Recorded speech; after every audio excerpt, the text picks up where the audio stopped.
Professor Nahrin DUCSU JAKSU RUCSU Chaksu বা সবশেষ জগন্নাথ বিশ্ববিদ্যালয় সেটা একটা মেসেজ কিনা, এবং পাওয়ার এক্সারসাইজ করার জন্য যে দলের কথা তাসিন রিয়াজ বলছেন সেই দলের নাম উল্লেখ না করলেও বোঝা যায় দলটি কোনটা।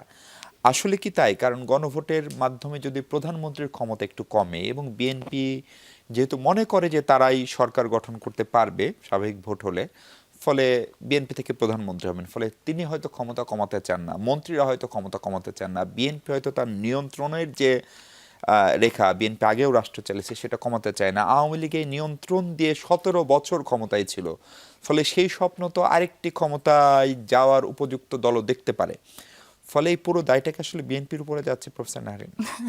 তা তো যাচ্ছি না, তার আগে একটু কথা বলি যে তাসিন বললেন যে ভোট, গণভোট কি কোনো দল, মানে মনীষা আপাকে বললেন যে গণভোট কি কোনো দল করতে পারে নাকি? কোনো ভোটই কোনো তো দল করতে পারে না, ভোট সবসময় সরকারকেই করতে হবে, তাই না?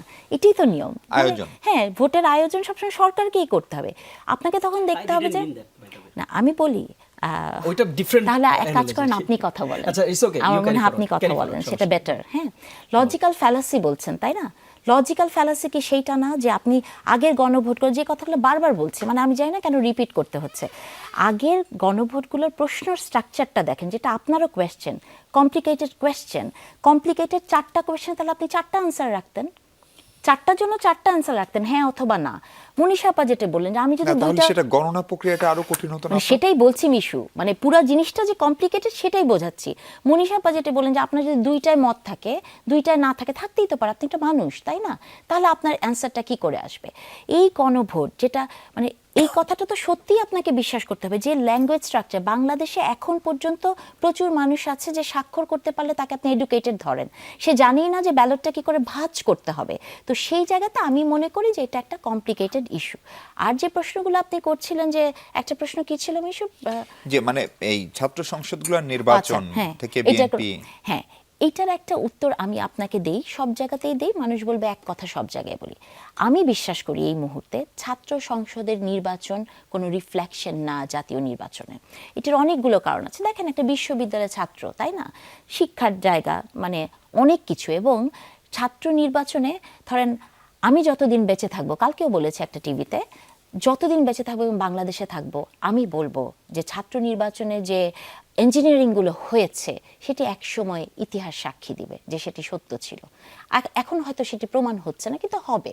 আপনি দেখেন ছাত্র সংসদ নির্বাচনগুলোতে যে কিছু কোয়েশ্চেন এসেছে, 12টা কোয়েশ্চেন ডাকসু থেকে দেওয়া হয়েছে না, মানে ঢাকা বিশ্ববিদ্যালয়, কোনো উত্তর পেয়েছেন? বা আমরা যে কমপ্লেন করেছি, বের হয়ে এসেছি, তদন্ত কমিটি, কোনো রেজাল্ট এসছে? তাহলে আমি একজন মানুষও যদি নির্বাচনে একটি প্রশ্ন করে, নির্বাচন কমিশনের দায়িত্ব না সেটার উত্তর দেয়? আজ পর্যন্ত দিয়েছে? দেয়নি। আমি ধরেই নিলাম নির্বাচন খুবই সুন্দর হয়েছে, কোনো ইঞ্জিনিয়ারিং হয়নি। কিন্তু আপনাকে দেখতে হবে যে রাজনীতিটি কেমন ছিল। ধরেন গত 17 বছরে যে দলগুলো জিতেছেন তারা কিন্তু রাজনীতি করেছেন, তাই না? তারা অন্য দলের লেবাসে গুপ্ত হিসেবে রাজনীতি করেছেন। ছাত্র দলের ছেলেটি কিন্তু সেটা করতে পারেনি, তাই না? বা আপনি এখন দেখেন জাতীয় পার্টি নিষিদ্ধ নিয়ে অনেক কথা হচ্ছে, জাতীয় পার্টিও কিন্তু এমন একটি পার্টি, তাদের কিন্তু গুপ্তভাবে রাজনীতি করতে হয়নি, তারা কিন্তু জাতীয় পার্টির নামেই রাজনীতি করেছে। তাহলে এই ছাত্র সংসদে কি সমস্যাটি হয়েছে দেখেন, ওয়েলফেয়ারের রাজনীতি হয়েছে বিজেপির মতো, তাই না? আপনি ধরেন, এটাও বলি সব জায়গায় যে আপনার বাবা অসুস্থ, সেই খোঁজটি কেউ নিয়ে তাকে ইবনে সিনাতে ভর্তি করে দিবে, তাই না? আপনার ভাইয়ের চাকরি হচ্ছে না, আপনাকে ইসলামী ব্যাংকে চাকরি দিয়ে দিবে। আপনার পড়াশোনার টাকা রোজগার করতে হবে, আপনাকে একটা কোচিং সেন্টারে চাকরি দিয়ে দিবে, আপনি টাকা রোজগার করতে পারবেন। এই যে ওয়েলফেয়ারের রাজনীতি, এবং সবচেয়ে বড় রাজনীতি কোথায় হয়েছে জানেন? হলের ভেতরে যে ধরনের ফ্যাসিলিটিস রাজনৈতিক দলের মানে ব্যানারে দেয়া হয়েছে। আপনি তো ঢাকা বিশ্ববিদ্যালয়ে পড়েছেন, রাজশাহীতে পড়েছেন, পাবলিক বিশ্ববিদ্যালয়ে পড়েছেন, আমি পাবলিক বিশ্ববিদ্যালয়ে পড়েছি। আপনার মনে হয় যে পাবলিক বিশ্ববিদ্যালয়ের হলের ভিতর গরম পানি ঠান্ডা পানি দিতে পারে কোনো রাজনৈতিক দলের ব্যানার? পাবলিক বিশ্ববিদ্যালয় বা যে কোনো জায়গায় আপনি একটা ডোনেশন দিতে গেলে, যেগুলোই বলছেন ধরেন এগুলো, ধরেন হয়তো তাদের উদ্দেশ্য ছিল রাজনৈতিক ভাবে গেইন করা, কিন্তু কাজগুলা কি খারাপ? না, কাজ তো কখনোই খারাপ না। কিন্তু মিশু, আপনাকে এটাও বুঝতে হবে, আপনি যখন ডোনেশন করবেন, ডোনেশনের টাকাটা যখন আপনি নেবেন, এই টাকার অর্থায়নটা কীরকম, উৎসটা কি?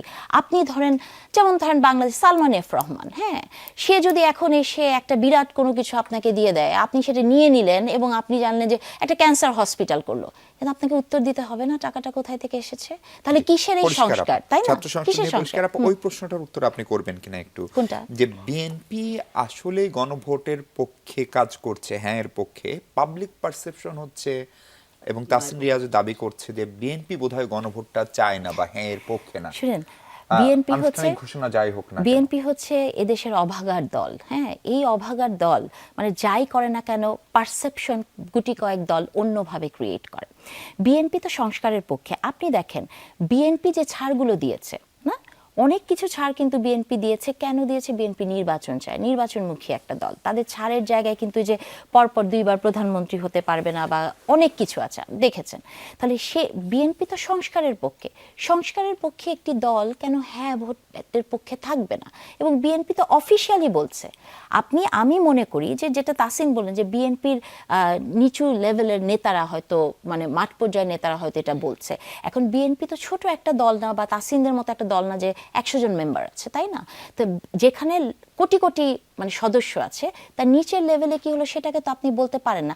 সমস্যাটা কি হয়েছে জানেন? মিডিয়াগুলোরও এখন সমস্যা হচ্ছে যে বিএনপির ধরেন ছোট একটা নেতা কি বললো সেটা খুব ফলাও করে প্রচার হয়, আর বড় দলগুলো মানে আদার্স দল যেমন জামাতে ইসলামী বা এনসিপি, তারা যখন একটি কথা বলে তখন তাদের মন্তব্যগুলোকে বলা হয় ব্যক্তিগত মতামত, তাই না?